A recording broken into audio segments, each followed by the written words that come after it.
Good morning, everybody. We've got a little informal start here because of the change of the time. My colleague, please go ahead and join me on the stage. Yeah, as everybody knows, I mean, we're adjusting things because Senator Sullivan, of course, the Senate is in, I don't know, well, they're in a dynamic state, let's just say that. And because of that, it's going to be, we had to remove this and move it up, and that's why, so people are going to be coming in. But I just want to say thank you to all of you for being here. My name is John Hamry, I'm the president at CSIS, and I'm really delighted that you're here. And I'm also really very pleased that we're able to have a conference on energy coordination and collaboration with Japan, Korea, and the United States. I think it's a very understandable, really important topic, you know. And of course, one of the reasons that Senator Sullivan wants to join us is he's got a lot of energy up in Alaska, but it's going to get harder and harder to get it out of there, down to the United States, but it should be exported. And it's a huge opportunity for us to work with our two strongest allies, you know, so, and for them to work together. So I think it's a very, very important conference. And I also want to say, I think the nuclear question is going to be much, much, much more important going forward. I mean, for a combination of reasons, you know, the U.S. kind of lost its momentum on nuclear. It's coming back. It's really coming back now in a remarkably strong way. Japan still has the lingering aftershocks, you know, of Fukushima, and that really just took the momentum out of Japan's program. They're starting to come back, but it's slow, and we need Japan to be a leader. And frankly, during the last several years, the Korean nuclear establishment was diminished, but it's also coming back right now. And so there are reasons that we ought to be exploring these things together. We have profound shared interest in making sure that energy security is guaranteed for all of our countries. And we'll do that better if we're working together. And that's the purpose of this conference. And I want to say thanks to the Korea Foundation for making it possible to be our partner for this event. Jane, you are going to be leading the first panel. And so why don't you kick us off? But let me just say thanks to all of the panelists and speakers who are here today, and to you, the audience. This is going to be a very good conference. Thank you. Jane, go ahead. Thank you so much, Dr. Hamry. Good morning, everyone. My name is Jane Nakano. I'm a senior fellow with the Energy Security and Climate Change Program at CSIS. It's my great honor, really, to kick off the first panel. We will focus on fossil fuels. Let me make a very quick introduction of our three leading experts. To my left is Jack Spencer. He's a senior research fellow for energy and environmental policy in the Center for Energy, Climate, and Environment at the Heritage Foundation. He's done a lot of work on energy, but including actually nuclear energy earlier. Well, still you do nuclear energy, but earlier in my career here in town, going back at least 15 years ago, we used to be at a lot of workshops together, looking at the opportunities and challenges associated with nuclear energy. It's great to have you join us, Jack. And to his left, his left is Ujun Lim. She's a professor at Division of International Studies at Konju National University. Her areas of specialization include international cooperation, comparative and global governance, and energy, including nuclear, and also climate policies of East Asian countries. And she is one of the very few truly trilingual scholars that I know. She's on TV all the time talking about Korea-Japan relations, Korea-US relations. I'm very thrilled that you could join us coming from Seoul. And then virtually, we have Mr. Tatsuya Terazawa. He's the chairman and CEO of International Institute of Energy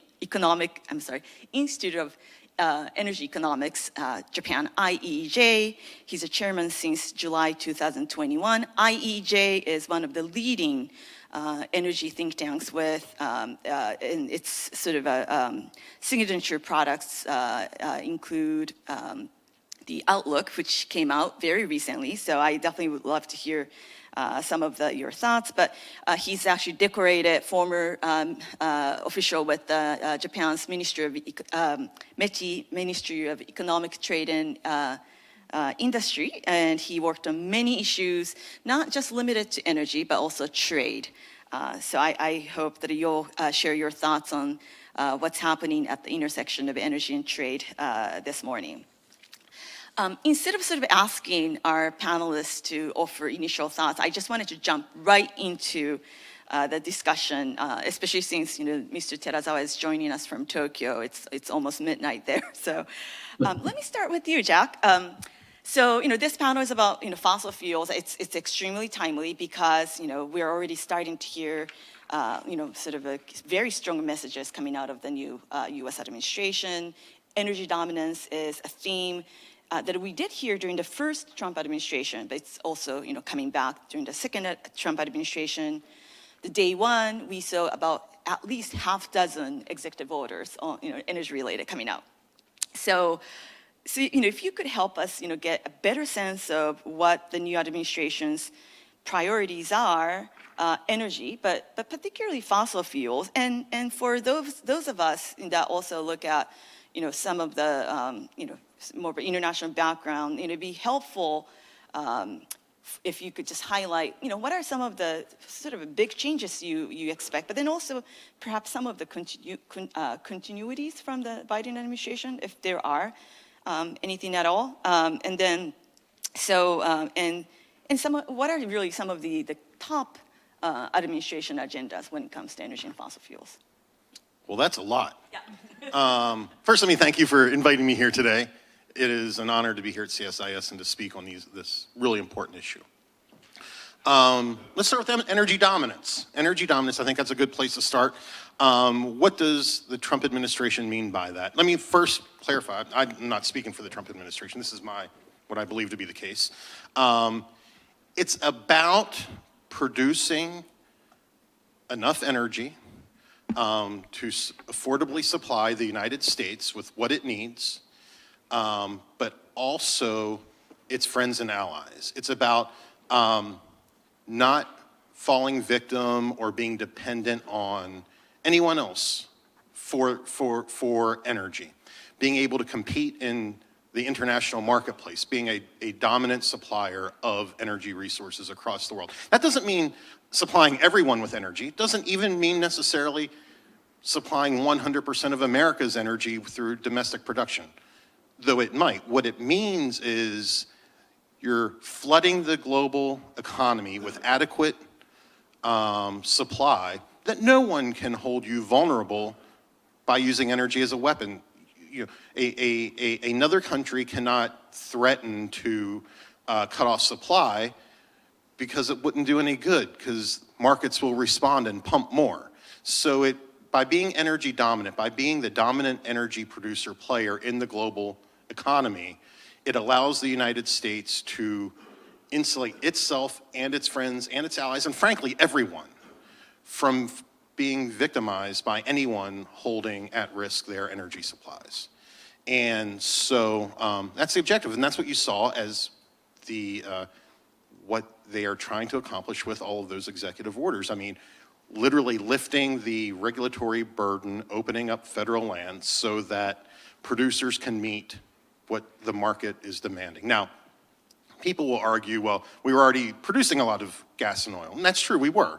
It wasn't as if there was none, but it is also true that we don't know what the market truly was demanding. You can look at prices. Prices were lower 4 years ago than they were today. So one can ascertain from that we weren't supplying what the market would have otherwise produced had there not be constraints on that. You also have, so that's sort of that. Differences, it's really about a point of reference or a central pillar driving your energy policy. It's obvious that the Biden administration was trying to use top-down regulation imposed, limiting our choices as consumers of what we had available in order to instigate an alleged transition to alternative non-hydrocarbon energy sources. And every policy, energy and otherwise, was sort of built around that objective. And that had tremendously, I would argue, negative economic impacts, negative impacts on, it chilled investment around hydrocarbon development and all these sorts of things. The Trump administration is the exact opposite. They want to maximize production, eliminate the economic frictions, the regulatory friction that makes producing energy more difficult, more expensive, and all of that sort of thing. So, the main difference, you could argue that there are, discrete policy similarities, but it's almost irrelevant because the larger push is so different, almost in 180 different degrees. For both Japan and Korea have extremely low sort of self-sufficiency when it comes to energy. So I'd be sweating if I were those countries, looking to the United States, which has been a major producer and supplier of oil and gas, declaring national energy emergency, but maybe it's just me. But I also wanted to, since Dr. Hammer actually brought up Alaska, and certainly we have the senator keynoting later today. Just quickly, I also wanted to get your thought on Alaska a little bit, if you have any specific. Yeah, I mean, Alaska is a tremendous resource for the country and for Alaskan citizens, and we've artificially cordoned off too much of that state's natural resources. And they should be developed as is demanded economically. And it can be done safely. We've been producing energy in Alaska safely for decades, and there's no reason we can't continue to do that. So I think that's an important, there's this underlying narrative that exists in some of these debates that environmental cleanliness or respect for our environment is inconsistent with hydrocarbon, gas, oil, and coal development. I reject that wholeheartedly. And you can look at any numbers. You can look at the landscape. You can look at air and water quality. Those things continue to improve while we continue to use those things. So through technology and proper stewardship, absolutely, Alaska energy resources can be developed and transported safely. And yeah, so that was personally one of my favorite executive orders was opening up Alaska to development. Great.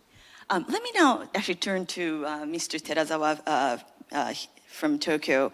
So the IEEJ, your institute, recently released the latest energy outlook that looks at all these different dynamics and energy economics through 2050.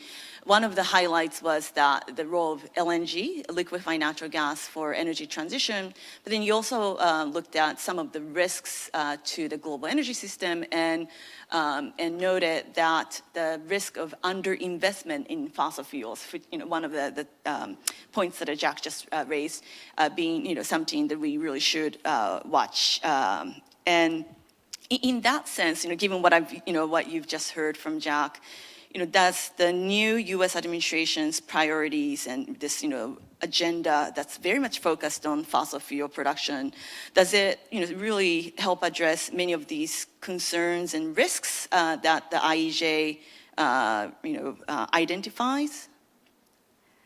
Well, thank you very much, Jane, for this opportunity. And please forgive me not to be able to participate in person. Let me describe our outlook by my institute, IEJ. We issued our global energy outlook towards 2050. And based on our reference scenario, we expect the global demand for LNG will be increasing towards 2050 by 74%.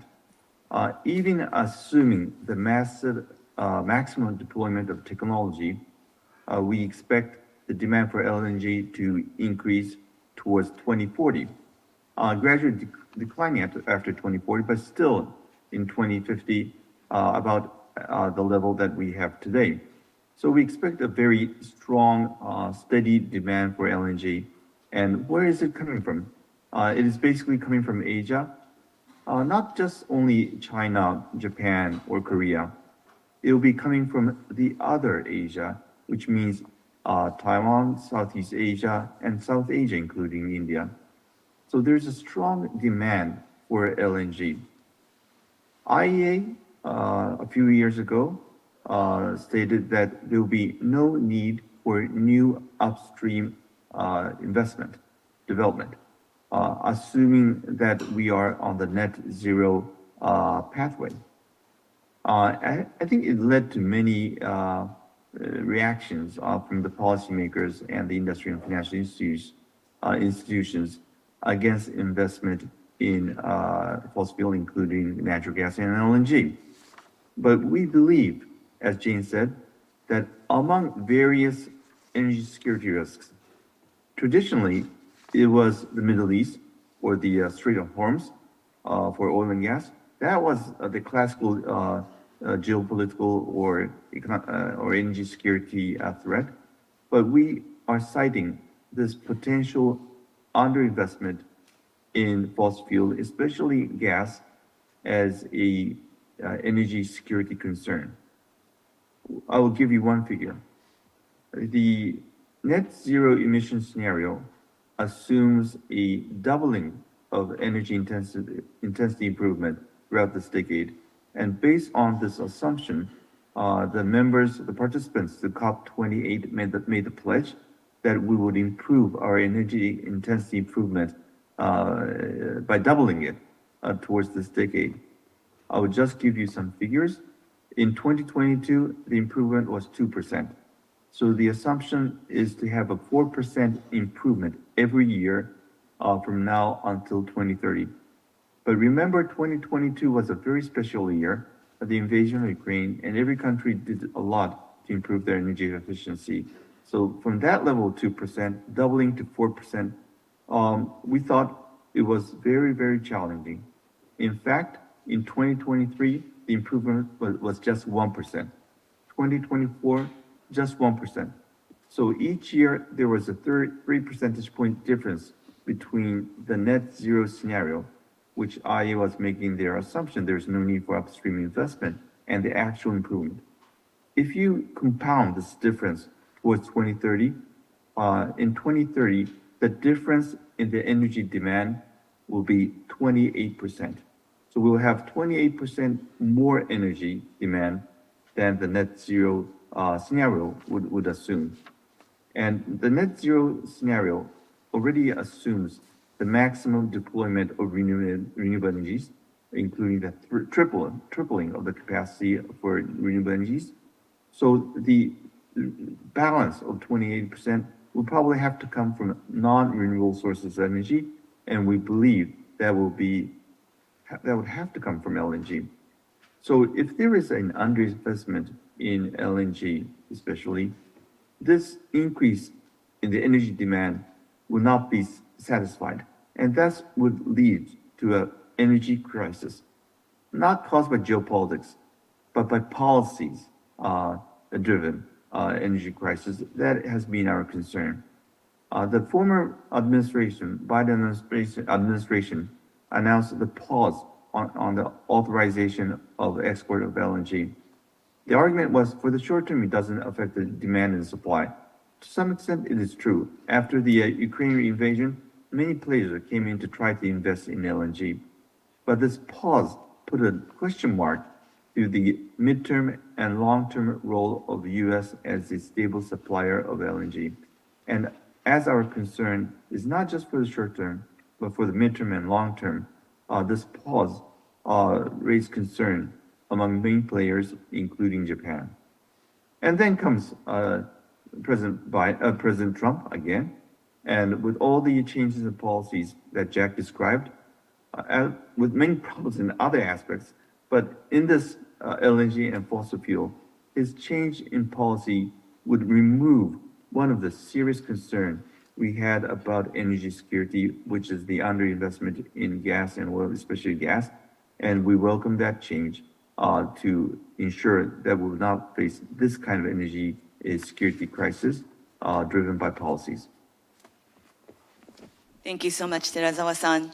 Now, Eun-Jun, when I think of the energy relationship between the United States and South Korea, looking back the last couple of years, I thought it was, starting to flourish quite a bit around the supply chains for clean energy technologies like, EV batteries, solar panels, Korean, not just the government side, but, the industries became quite active.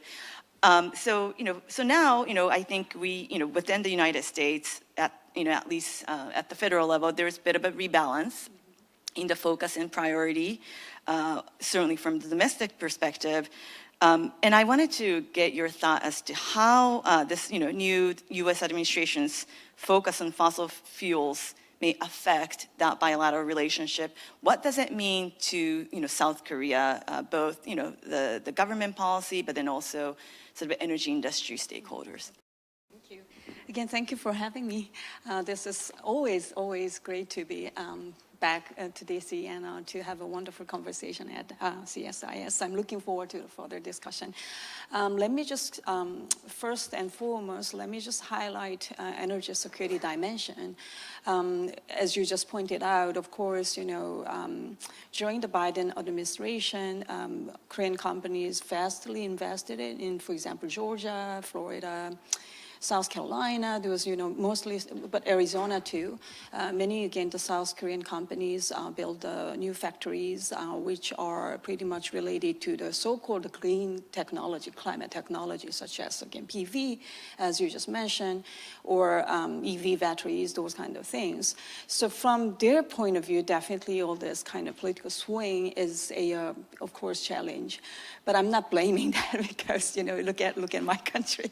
Political swings, is a kind of probably nature of presidential system. So I don't want to be too critical about those, political swings in the States or even in my country.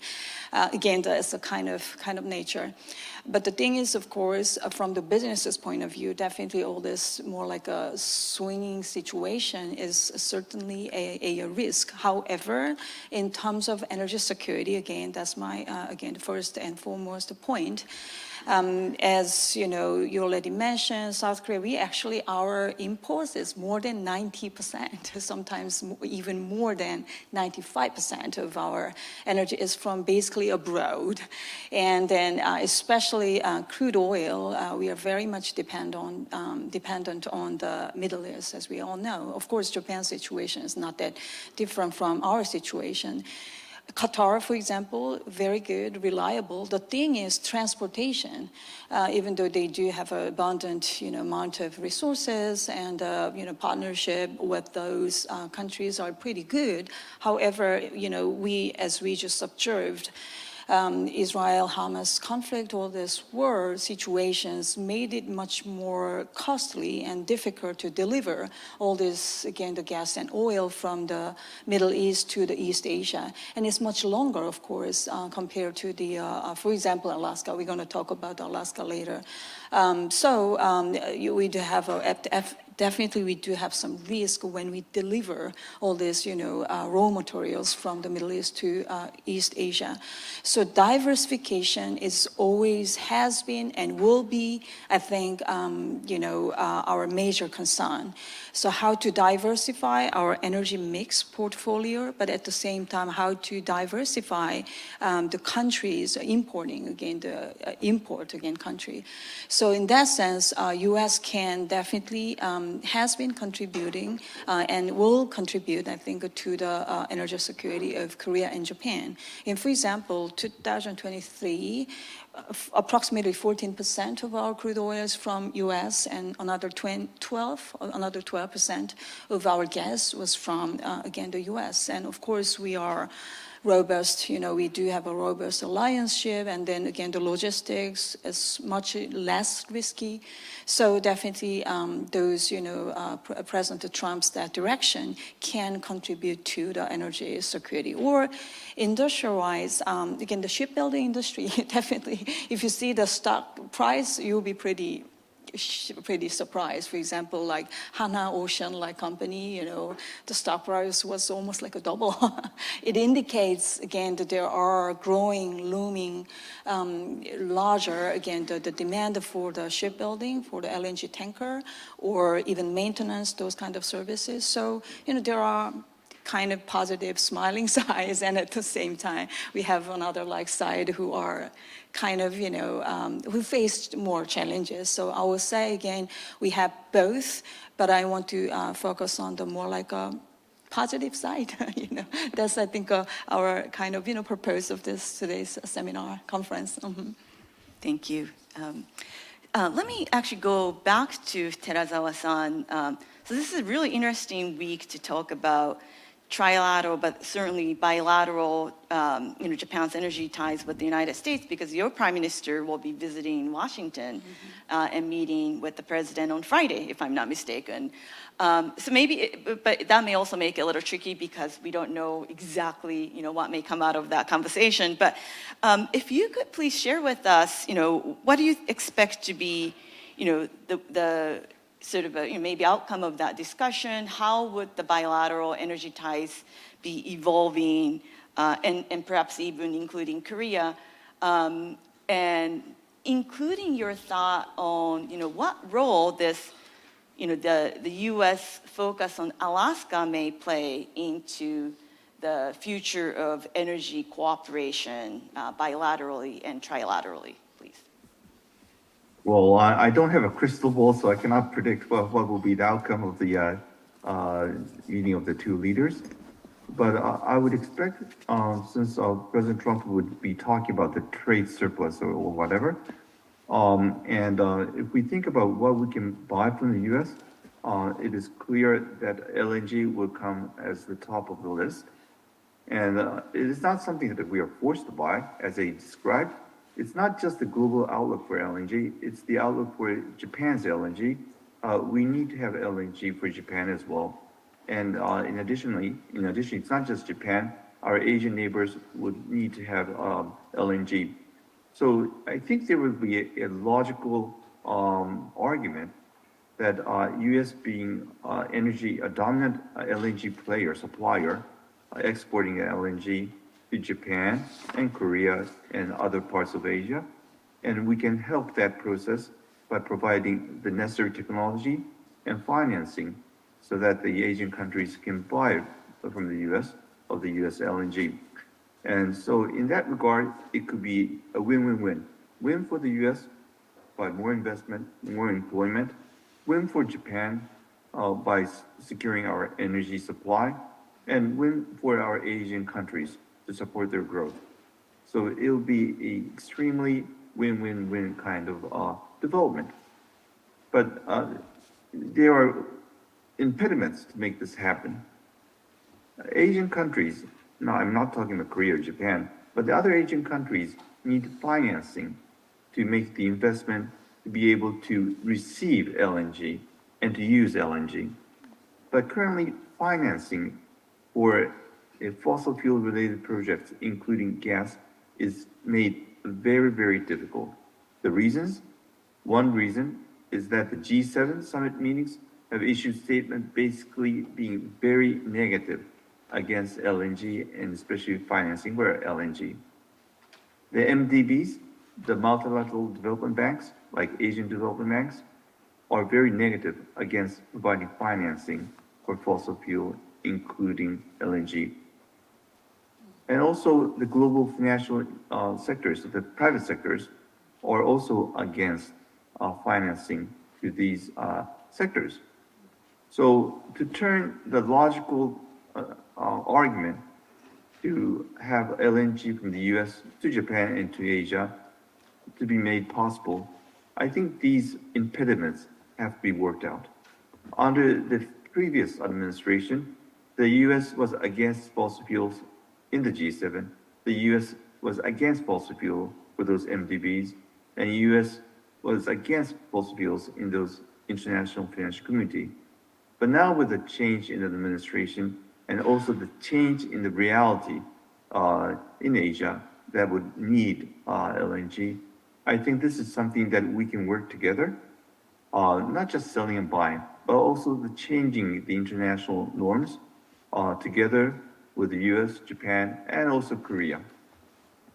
And then the next question is that assuming that we will be able to buy more from the U.S., not just for Japan, for Asia, Asia, we have options from the U.S.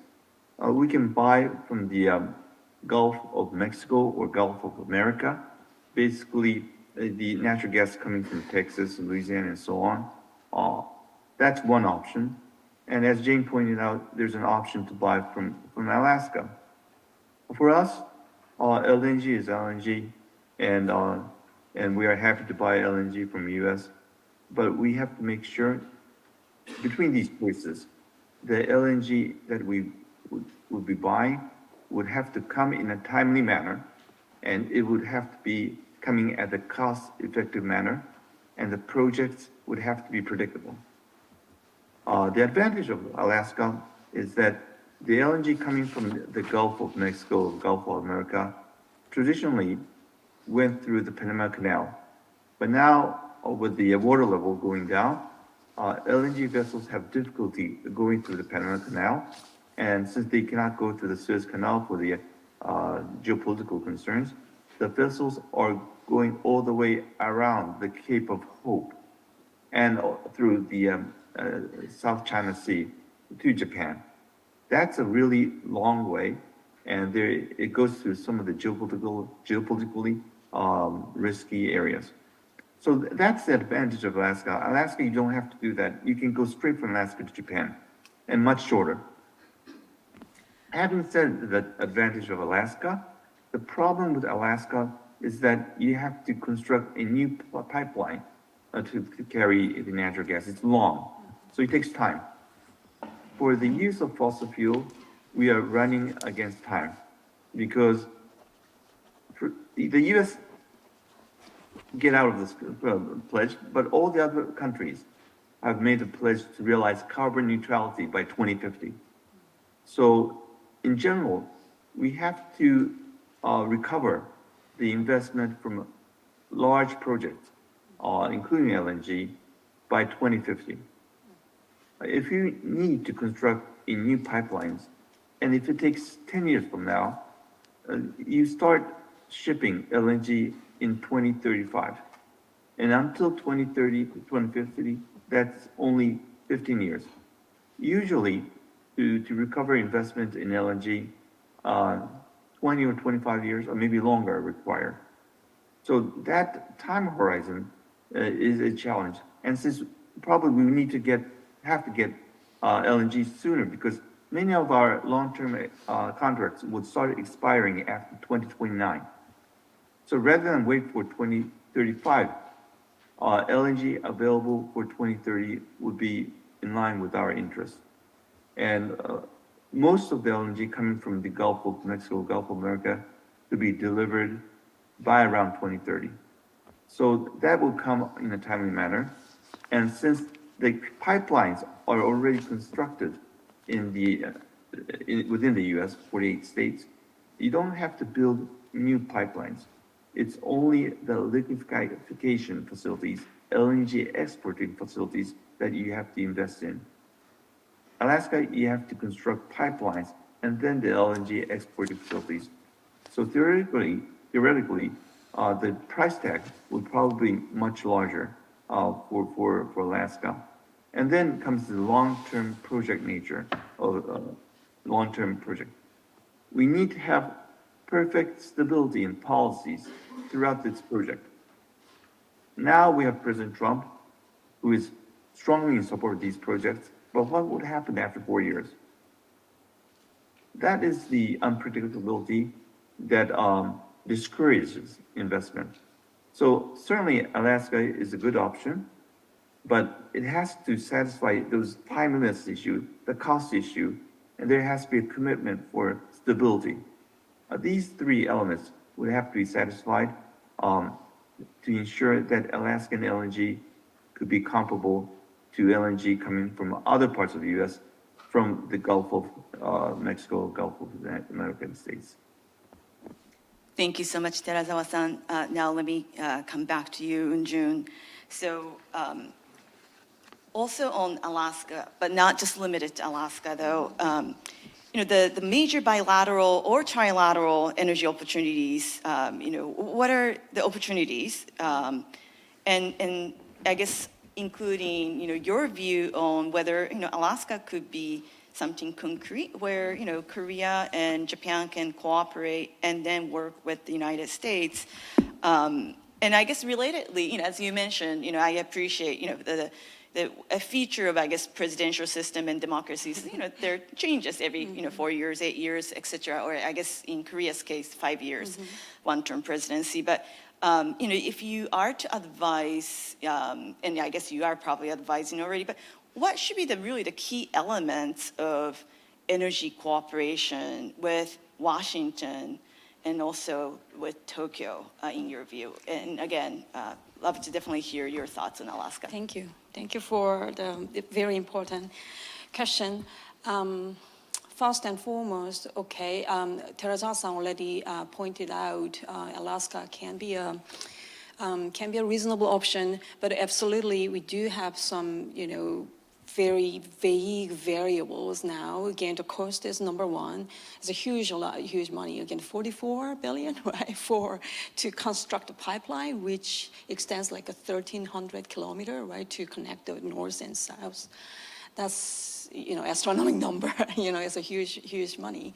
So who, even, we can't probably generalize South Korea or just Japan. Even within the South Korea, who, again, KOGAS or which company or which investor can really contribute that money? That's, we always, those, details are the real devils. So we need to really think about that issue. And if I just catch up with the Terazawa-san's previous comments, timing too. Sakhalin, for example. Sakhalin, as we all know, even though after the war in Ukraine erupted, there were lots of sanctions over the Russian oil. However, Sakhalin was regarded as a kind of exemption from all the things, and Japan is still there. Of course, we are importing too. Japan's portion is approximately 9, less than 10, but it's almost 10% of their LNG is from Sakhalin. For Korea, almost Russian gas is 4%, 3-4%. So it's less than the Japanese dependency. But anyhow, we are still dependent on the Sakhalin. The thing is, Sakhalin 2, the contract is getting to be expired within, for Korean case, 28, but we have a 5 years more extension if we want. And Japan, of course, it depends on, but approximately 2030 something, 33 or 32, which means we have less than 10 years from now. So we need to hurry up. We need to hurry up to replace, substitute this gas, again, from Sakhalin. In that sense, I think Alaska does make a lot of sense. Again, geostrategically, physically, it's much closer. Cost efficient in terms of transportation, as I already mentioned, those things. But again, the thing is investment, right? Investment and how quickly it can be done. So these kind of things need to be really discussed seriously among the three parties, I think. Of course, again, our political situation is really like this. But I personally do think all this direction cannot be really flipped. I don't think so, because there are lots of rationales for the trilateral cooperation. So, even after all this drama, I want to be more optimistic about the future or sustainability, resilience of the trilateral cooperation, not only for the security concerns, for these kind of things too, because it really does make sense, again, economically too. So Korea, Japan, we pay more actually money to import oil and gas, so-called Asian premium. JKM is, always has been, more like higher than the Henry Hub or the European price. So we need to, I think, build a more like a kind of quasi-common market kind of thing for East Asia. Again, but that is also related to the supply-demand issue.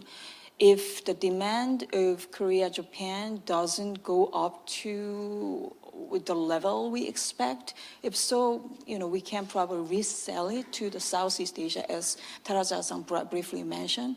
So we probably need to make a more bigger picture to connect again the northern part of America, and then again the East Asia, Northeast Asia, and then Southeast Asia. So those kind of things. So again, this kind of strategic thinking is necessary, and more detailed discussion about the money or about the time frame is necessary too. And again, I want to be positive, optimistic about the future. Yes. No, I appreciate that, definitely. Now, Jack, let me come back to you. And so, on day one, too, there are actually, quite a few non-energy related executive orders that came out. And there was also the America First trade policy. So there are a lot of other agendas. Obviously, energy is an important one. Obviously, I'm a bit biased because I do energy policy, research. But there are a lot of other priorities that this administration has. And February 1st, the administration announced that it would be imposing tariffs on Canada, Mexico, and China. Of course, there have been some, talks to delay it, et cetera. But how would the Trump energy agenda be shaped or sort of affected by, his other priorities? And if you can give us some, examples as well. Like, for example, Canada comes to my mind. 10% for Canadian energy resources, but 25% otherwise. Canada is the top supplier of especially heavy crude to the U.S. How do we try to make sense of the dynamics and interaction and net impact on our society or economy? Oh, that's a tough one. In all seriousness, it's tough because as you pointed out, 48 hours ago there was going to be a 25% tariff, and now there's not, or it's still 8. So the president has made clear for the lead up to this administration and his past one that he views tariffs as an important tool in his foreign policy chest, and I don't foresee that changing. But what we have seen is that for those of us who have argued in the past about the benefits of free trade, that the tariffs have been used in a way that weren't as comprehensive or didn't have the imposition that maybe some of us, I'm using the word us and we broadly, may have feared. And I can say from my standpoint, I'm sort of standing back and watching it. I don't know what the impact will be because it's, the president has certain foreign policy goals that he wants to achieve, and he's using whatever tools he has at his disposal to achieve those. And for many of us who have been frustrated by the government's inability to do things in a reasonable time frame, it's sort of refreshing to see, like, all right, go get it done, use what you have. And so how tariffs play into all that over time, I don't know. But tariffs is only one non-direct energy thing that will have an impact on energy policy, or that could have an impact on energy policy. There are others too, like technology. AI, for example, the president has made very clear he wants the United States to move forward in a robust way with AI, and AI will be using AI, for example, to more efficiently navigate regulation. It's something that companies are beginning to look at, especially things like for nuclear power. I know we're not talking about nuclear power today, but AI and regulation is something that's interesting, or engineering and that sort of thing. Just technology development in general.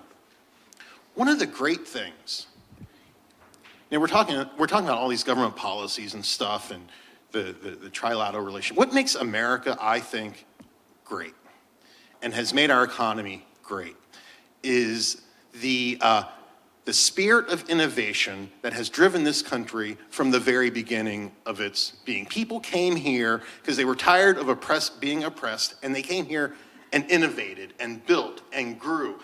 And for whatever reason, over time, there's been this slow glacial process that has tamped that down. And those glaciers are melting, like quick. And the United States has an opportunity, as well as its friends and allies, but I'm talking about the United States, to rise up as this new industrial, modern 21st century innovator, because all of this regulatory burden that has kept us tied down, we have an opportunity to lift it, to move it, and to do great things. That's what's going to drive our energy future forward, not some bogus, multinational, alleged transition to something that no one wants and costs a lot of money, and even though we spend trillions of dollars, no one's actually reducing the thing that they say they want to reduce. That's not real. That doesn't get us anywhere. What gets us there is innovation.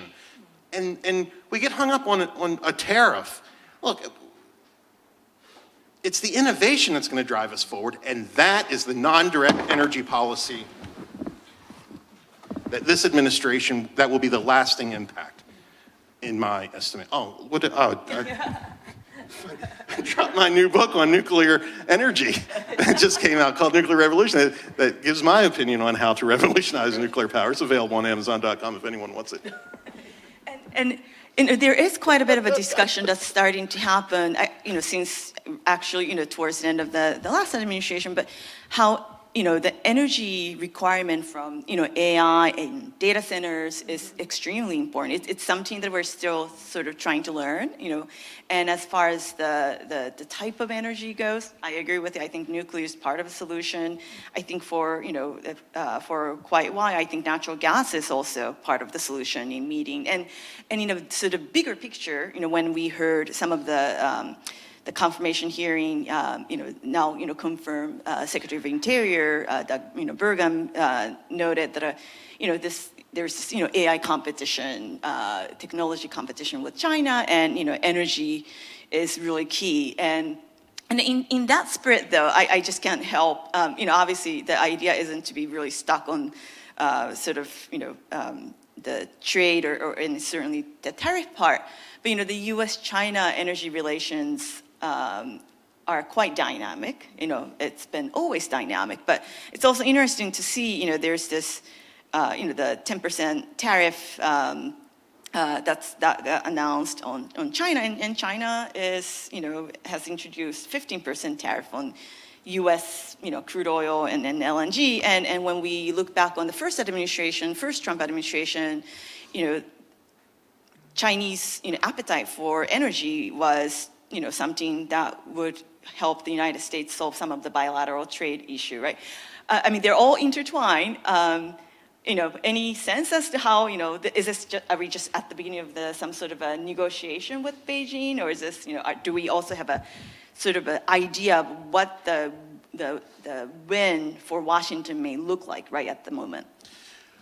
This is well beyond my pay grade and expertise, so I'm going to be very limited in my response, and I think the other two panelists will be far better able to answer this question. But I will say this. The relationship with China is so complex and so multi-layered. Energy is but one level, and I would say a minor one. That energy trade between the U.S. and China has economic implications and is important and is fun to talk about. But that's not where I think the so-called rubber meets the road with that relationship, and I think that there are way bigger things. Now, if I could just mention one other thing, because I think this will help drive U.S. energy policy, and it's, I know we're not talking about nuclear, but I think that that's an important piece to this. I think that as interest in nuclear energy enthusiasm around nuclear energy continues to grow around the world. There are two countries who are not friends with the United States that have led over recent decades in the export of that technology. That's Russia, it's Russia, and now China is trying to get in there.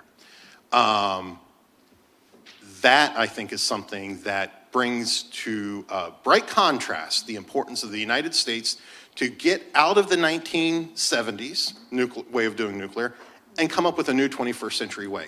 Luckily, We have two really good friends, South Korea and Japan, who are well ahead of us on modern approaches, and in South Korea very recently, building nuclear power plants in the 21st century. And we need to nurture that relationship.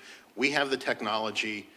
We need to drive that forward, work with our friends and allies, because we as a united front, that's how we compete with the Russians and the Chinese. And that would be the last I say about nuclear, unless asked. Unjun, let me, I also definitely want to get your thought and also Terazawa-san's thought on this sort of a linkage between trade agenda and energy agenda.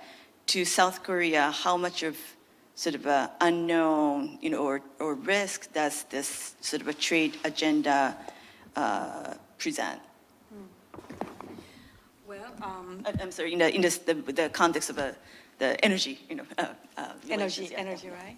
Yeah, well, especially after the war in Ukraine, again, of course, caused by Russia. Russia's that number one presence in the global market, gas market, relatively has declined.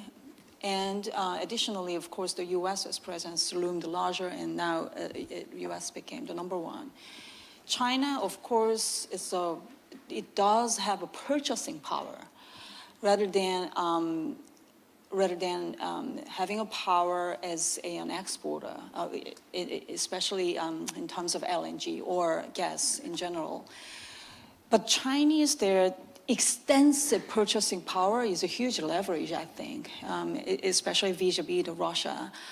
For example, Ken Calder, my PhD supervisor, he, almost 10 years ago, he published the book, New Continentalism, yeah? So through all this infrastructure, energy-related infrastructure or energy trade, those continental countries will be more like integrated. That was his, again, the views on the future in the continent. So certainly it's already happening. And even between the Russia and the India too. But the thing is, South Korea, even though we are geographically speaking, we are part of the continent, but we're disconnected from the continent. So it's Japan-like situation. Again, it's an island. We don't have infrastructure connectivity between the continent and us, which means basically all the transportation is by shipping. So having said that, again, in terms of gas, definitely in the, as I already mentioned earlier, the U.S. in that sense has been and will be, again, a very reliable partner for the Korea-like country for a while. However, at the same time, nuclear, as Jack already mentioned, of course, we have those manufacturing capacity, manufacturing capability, but the thing is the whole demand globally is growing pretty fast too in the nuclear field, which means we need to really seriously think about a future of fewer supply issues too. Because, for example, South Korea, of course, you do have your own separate panel about nuclear, so I don't want to go too much to the nuclear, but Korea, for example, 1/3 of our enriched uranium is from Russia. Japan, same situation. US, almost like a 20%. So we need to really be serious about these kind of issues too. And renewable, of course, it does have many complex layers of supply chain issues as well. So my point is, we cannot generalize everything, energy issues, because every energy source has its own dimension, its own, geopolitical game. Mm-hmm. Thank you. Terazawa-san, you have final 2 minutes. So as a former trade official, I'm sorry, yes, yeah, I just got a little reminder from my colleagues running this panel.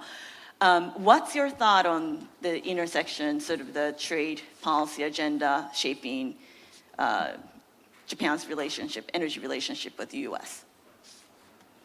Well, a little bit changing your question. I was thinking about China, the geosecurity or geoeconomic concern. And while U.S. is a dominant player in energy, for sure, but that's in LNG. U.S. is not a dominant player in nuclear. U.S. is not a dominant player in critical minerals. The position for hydrogen and ammonia is not yet clear. China is investing heavily in the next energy, which is hydrogen and ammonia. So if we do not wish to be vulnerable to the economic security challenges facing China, U.S., Japan, and Korea together would have to be dominant in those sectors: nuclear, critical minerals, and also the future energy of hydrogen and ammonia. So energy dominance is fine, but it's not just the energy dominance of today. We have to think about our weakness: nuclear, critical minerals, and hydrogen for today and tomorrow. And since we are competing against a huge scale of China, and in nuclear, many more experience in nuclear, the only way we can compete is doing it together. America first is fine. Every country would have to think about each country. Japan first, Korea first, fine. But America alone, Japan alone, Korea alone would not be our solution, especially when we are facing the challenge for China. And that's where U.S., Korea, and Japan should work together, especially in the energy, not just for LNG, but also the other areas in which we are weak. I couldn't have asked for like the better final wrap-up comment. Thank you so much, Mr. Terazawa. On that note, please join me in thanking this great panel, and stay tuned for the subsequent sessions. Thank you so much for joining.